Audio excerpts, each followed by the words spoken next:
as the common saying goes, there are 1,000 ways to skin a cat. So too are the ways that you can use to control fall armyworm. So it's quite exciting that I'm joined by the agronomy manager for Seedco Zimbabwe. I'm joined by the chief extension officer in this district. He's going to come through and he's going to share with us as well some words of advice on the chemical and non-chemical methods of control. But to kick us off, we're going to allow James to share with us some interesting findings that we made today when we were visiting our farmers about the method of control that the farmers use. Over to you, James. Thank you so much, Wendy. My name is James Ntiesa, agronomy manager for Seedco Malawi Limited. Yeah, sure. We encourage farmers to be using what we call the integrated pest management practice, whereby farmers say to use the chemical and non-chemical. But the first option is the non-chemical one, whereby we try a number of methods to control the fall armyworm, which they destroy our crops, the beautiful crops of maize. So, as of today, we are moving around the fields. We met one of our farmers who used what we call the fish soup.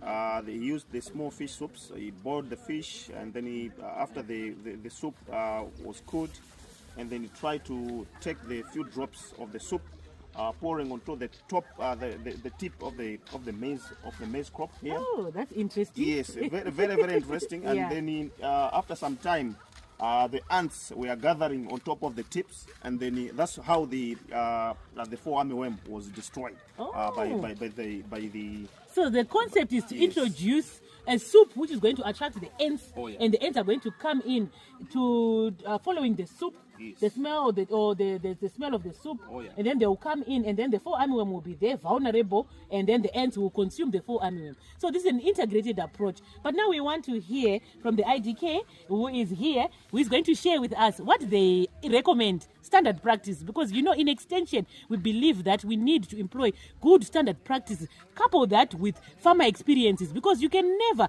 do away with indigenous knowledge. So let's allow him to share some insights on that. Thank you so much. Once again, I'm Patrick Mangani. I dig for this area, that's Matapata EPA Thyolo District. Also, I have to share with you some of the technologies to manage fall armyworms. We do teach our farmers to use IPM, Integrated Pest Management. Firstly, we do train our farmers to use velvet beans. I should say water from velvet beans. Velvet beans in our vernacular language is kalongonda. What they normally do, they boil the velvet beans, and they take the water from the beans.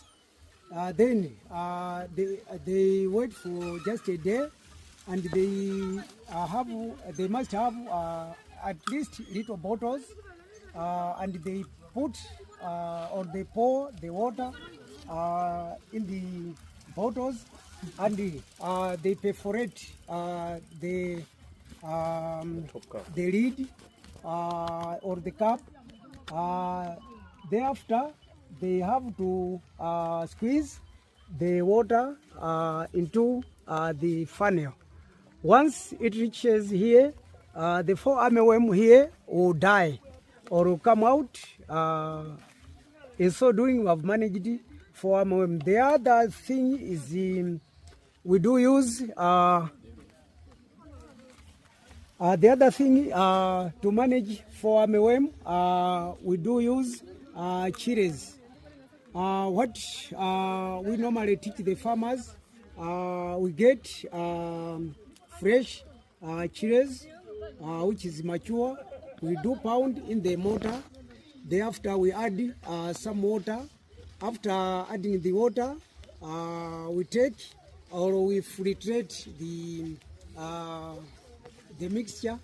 Thereafter, we take the water into or we use a sprayer, or if we don't have a sprayer, we may use empty bottles, whereby we do likewise what I've already said on the first presentation, that we use the bottles and we squeeze Once the water reaches the funnel, the 4 armyworms here will die. So those are some of the technologies that we teach our farmers to manage the 4 armyworms. Once we fail, maybe if the technologies are not